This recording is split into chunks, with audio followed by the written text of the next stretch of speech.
Are you trying to get your head around color correction and color grading? Well, stick around. I think you can learn something today.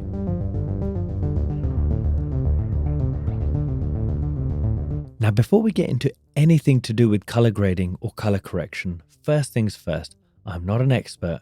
In fact, I'm a student of color grading. I love the art of trying to color grade and color correct films. I just know how to do the things I need to do. If you're looking for something a little bit more advanced, even a little bit more intermediate than this, I would highly recommend you go off into YouTube land and search up some really good YouTubers who do this professionally for a living. It's an art form all by itself. That being said, at least we can get started with some color correction. Now, what is the difference between color correction and color grading? Well, color correction is basically fixing a clip or clips so that they look like they were filmed either on the same day or using the same camera, so that there's not that jarring effect of going from one scene to another and trying to figure out what happened to the light or the skin colors of your actors or the color of the sky. So we're correcting the color within our movie so that it looks like it's part of the same movie. So what's color grading? Well, I can illustrate that on the screen right now with two cuts of exactly the same movie. This is the Justice League, which was released originally directed by Joss Whedon in 2017, and then again in 2021 by Zack Snyder.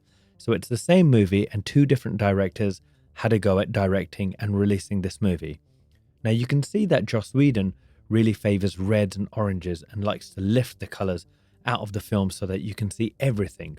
Almost all the detail on the screen is visible.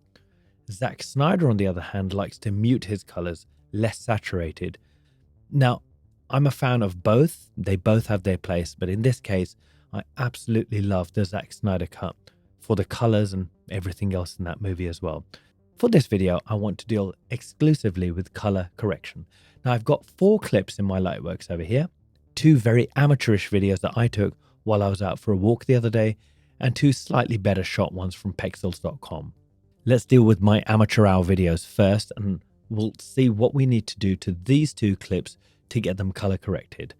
Now, before I do anything, I'm going to select all my clips like this, right click, go to media, and I'm going to make some proxies. Now, this is the procedure of taking quite big movie clips, and Lightworks will make lower quality versions so that my computer doesn't lag. So only take a few seconds. Of course, if you've got 100 clips in your library, this will take a little while. Go and get yourself a cup of coffee or a drink or something like that. Now let's grab the out 1 and the out 2 clips and put them into the timeline like that. You can see that I've disabled the audio track because I really don't want to deal with audio today. Let's just zoom in a little bit like that. Let's have a look at this scene over here. So I'm going to very quickly cut that because that's too long. Press C on my keyboard, press delete, right click and close that gap. Let's have a look at what we're looking at here. Yep, so we've just got a little sweeping camera and I'm going to stop it about there. Press C, delete, right click, close gap. And that moves immediately to this scene over here. Again, I'm going to cut that just for the sake of art. Close that gap and we'll have it going up to about there. That's a good sweeping shot. Press C on the keyboard and delete the segment I don't want. And there you go. We've got our 2 clips, not very long, but perfectly illustrate what a color correction would do. If we have a look at out 2, you can see that the greens are lifted. Got this really nice blue sky over here. The clouds look good, puffy. We've got a car over there. And when you have a look at this, it looks like the sun is out. It's not summer where I live, but the sun was out that day. Now, if we have a look at out 1, we can see that the colors are muted. It's less saturated, meaning that the colors are not as bright as in out 2. Now, let's look at out 2. Are we happy with out 2? Let's just have a quick look. In fact, I'm happy with out 2, but I think what I'm going to do is very quickly correct the color of out 2 and then go and match that color in out 1. Now, I warn you, this is not as simple as clicking a couple of buttons and running away. It takes a little bit of time and a little bit of energy to do this. So let's get going. Now let's click on VFX and you can see the color correction panel is already there. Lightworks is well known for its color correction abilities. In fact, that's one of its primary uses in Hollywood. So let's have a look at what we're going to do here. So before we do anything else, let's go into our preview window here, right click and click on video tools. We really do need a set of tools to show us what on earth we're doing right now. I'm going to click on RGB and you can see that we've got our red, our green and our blue. Those are the three components of any video signal. So we've got our three colors separated. You can see that we've got a bunch of reds on this screen, a bunch of greens, and we've got some blues. That's kind of obvious. We've got green grass, we've got blue sky, and the reds are basically everywhere else in the browns and the other muted colors that we've got. If we go to out 1, that's clip number 1, you can see there is a subtle difference between the two. Not a huge amount, but enough for you to realize that the picture looks different.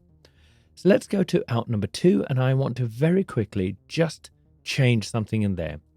Now, the first thing that I like to do when I'm color correcting, or color grading for that matter, is to go to the balance tab over here and make sure that our white and our black balance are good. Now, what I want to do first is let Lightworks judge what the whitest object on my screen is. I'm going to click on the ink dropper and I'm going to try and find something that I know is white. In this case, I'm going to go towards the clouds and find the brightest, whitest cloud I can. Might be up here, and click on that little white there. You can see that it lifted up the white a little bit. See the colors went a little bit brighter on the screen, which is good. Now what I want to do is find the black point of my scene. So what I'm going to do is click on the black, the ink dropper, and find the blackest object I can. Got some very dark objects in the distance there. Can even use the windmill, I suppose, just there, and click. And you can see now that the black has been brought down, the white has been brought up. And in my eyes, this is a pretty good color for the scene. This is what I imagined this clip looking like. Now, something really important to remember is when you're color grading or color correcting, the aim is not to try and make everything look like it did on the day I was standing there. That's not the idea. What I want to do is make the color of this clip look like something I want it to look like. In this case, I want it to look really warm, as if the sun is out, almost like it's summer. It's not summer where I live, but almost like it's summer. So what I'm going to do is, now that I'm in the main panel of the color correction, I'm going to go to the saturation and I'm going to pull that up. Now, the more I pull it up, the brighter the colors get, to the point where it's really not nice to look at. Let's click on the slider, bring it back to 0. I want to just pull it up slightly like that. Let me have a look at the midtones. I'm going to take the slider over here and pull it up. No, it was better where it was. Let's go to the shadows and pull that up. Again, no, I like that where it was. Let's go to the gain. Might just lift that up a few points there. Let's go to the gamma. No, I'm going to leave that where it was. I'm going to pull down the saturation ever so slightly, back to about 10 or 9%. And I'm quite happy with that. That's kind of what I had in my mind. Now let's go to the first clip, out 1. And now you can see what a stark difference we have between out 1 and out 2. Out 2 is a warm, really nice looking picture. Out 1 is a really grey and dull looking picture. So our aim now is to color correct out 1 so that it looks like out 2. Let's go over here. Let's have a look at the RGB scopes. You can see that we've got a lot more red in out 2. We've got a little bit more green, and our blues are a lot brighter. So let's see what we can do. Let's first of all do our balances. Let's go to the white balance, find a similar cloud. I think what I can do is that cloud over there, find the whitest part of that cloud and do that. You can see it's immediately lifted up. And let's find a black on this scene over here. I think if I look very carefully, there is that black in the shadow in that drain pipe over there. So click on the ink dropper for black, drop it down. Yeah, that's pretty black. And bring it down there. Now I can see that's already an improvement. Let's just check the comparison of the sky. Got a bit more color in the sky in out 2. Obviously the grass is a lot greener in out 2 because we really did push up the colors there. Now what I'm going to do is switch to the vector scope. Now I find the vector scope a really nice tool because it tells you where the colors are in that scene. If we go to out 2, you can see how much more color we've got in how big and how wide that scope is there compared to that one there. Let's see what we can do. First things first, let's pull up the gain. That's already helping. Now we don't want to pull up the gain too much because we'll just blow everything out. So what we want to do is bring that up just a little bit. Let me just check the RGB. Now I can see that I've gone too far with the gain there, so I'm just going to pull it back down. That's better. So I don't want too much of that going above 100%. Means my whites are going to start blowing out and it won't look pleasing to the eye, let's say. Now what I might do is go to the midtones and push that into the oranges and reds. That's already looking better. Let's just do a comparison between the two. Now we've got much more green in 2, haven't we? So let's go to our saturation and pull that up.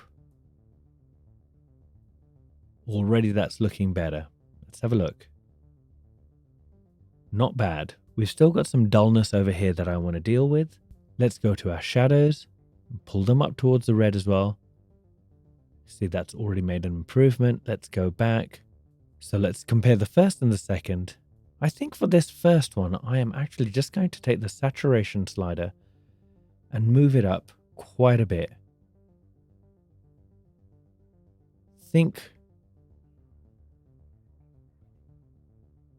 I think I'm quite happy with that. And let's just see what's going on.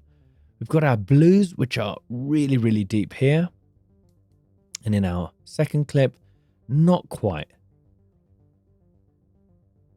We've got our greens, which are really bright in the first clip and really bright in the second. Let's look at our reds, those houses in the distance compared to those trees. Yeah, it's not bad. I might just pull it down a tad like this and like this, just to take the edge off like that. Now I might pull the saturation down just slightly. Now let's look at that as if it's a cut in a movie.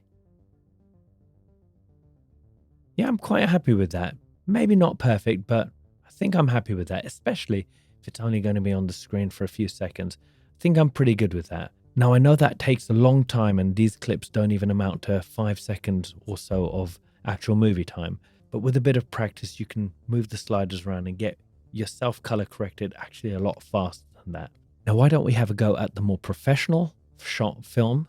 Now what I'm going to do is go over here, right click and make a brand new sequence. Let's create that. I'm going to double click it. And now I'm going to put the drone and the boat into that movie there. Let me just disable the audio before I do that. Let's throw that in there and have a look. So here we've got the flyover shot. Great shot. Let's cut that down to size. So why don't we start here? I can see that I've got quite a bit of lag. So what I'm going to do is right click. You can see that my playback format is in 4K. That's far too high for me. In fact, what I'm going to do is take it down to 720p like that.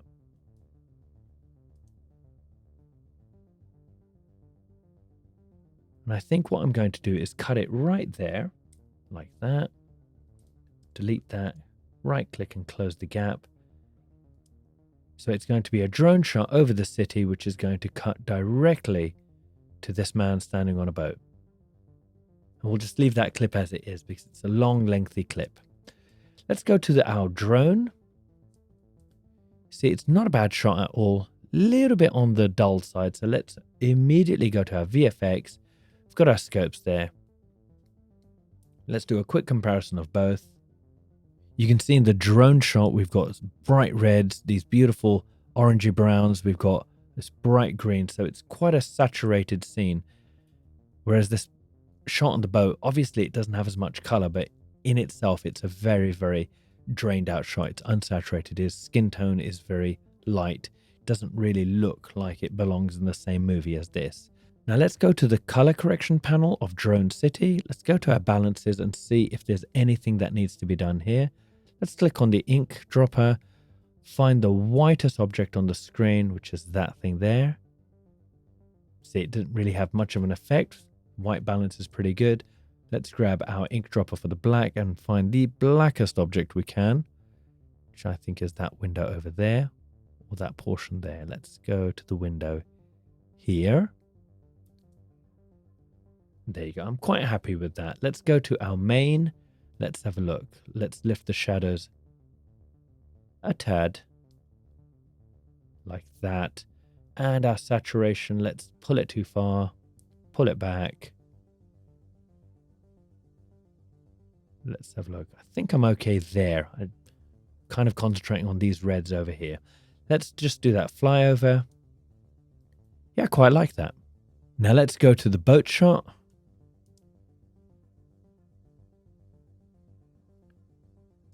And indeed, that really looks washed out when compared to this one over here.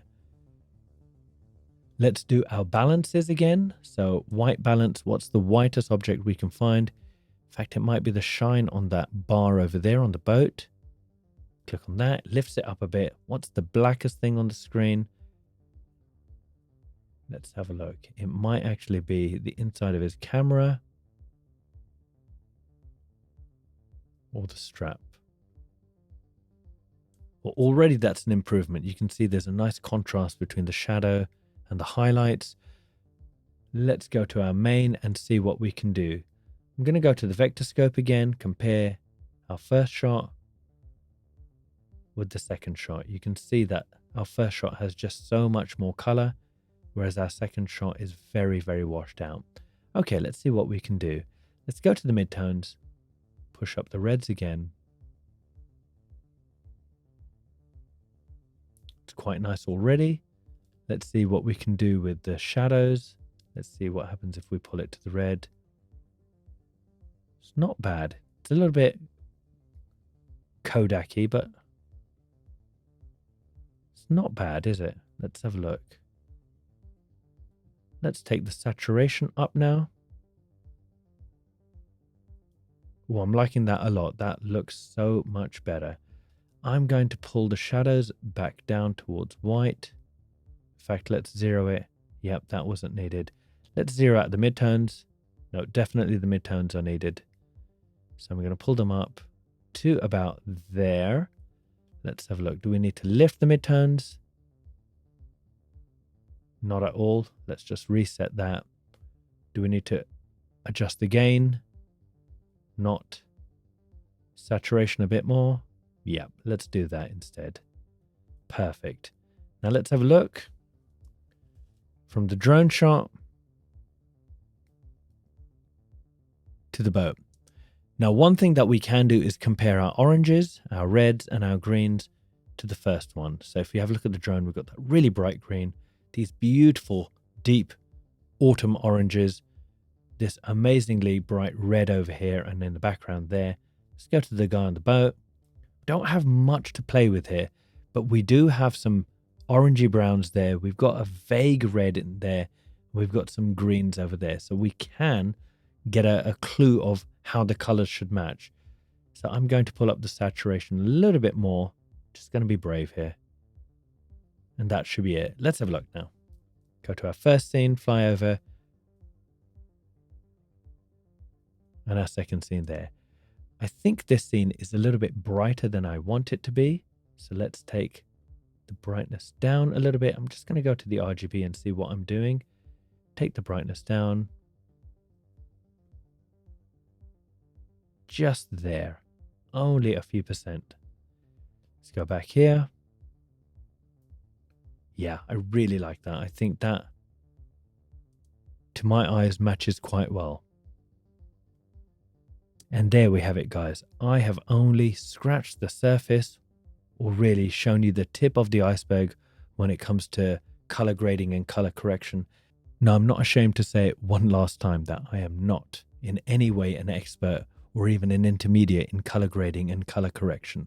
I do know what I like, and I know what looks good to my eyes, and I know how to get there using the color panels. So take that as it is. If you are interested in color grading and the art of color in movies, I highly recommend that you go and watch some YouTube videos about this whole process and the art that is color grading in films. There are some amazing cinematographers and director of photographies out there in Hollywood and the rest of the world who will teach you so much more than I could in this slightly longer than I planned video. Now, in a future video, we will talk about color grading. Now, that's a whole different kettle of fish. That's taking a scene or a number of scenes and adjusting the colors so that you get a completely different mood, so that you get a completely different emotion out of the viewers. We'll do that in the future because we get to use a few more cool tools that are built into Lightworks. And as I said, if you are interested in this side of movie making, go down the rabbit hole of YouTube videos showing you how to do this for real. Well, that's all for this video. Hope to see you in the next video. Hope you learned something in this one. Hey guys, thanks for watching. Really appreciate it. Think about clicking that like button, subscribe to the channel if you want to keep up, and maybe think about hitting the bell notifications if you want to be notified every time a new video comes up.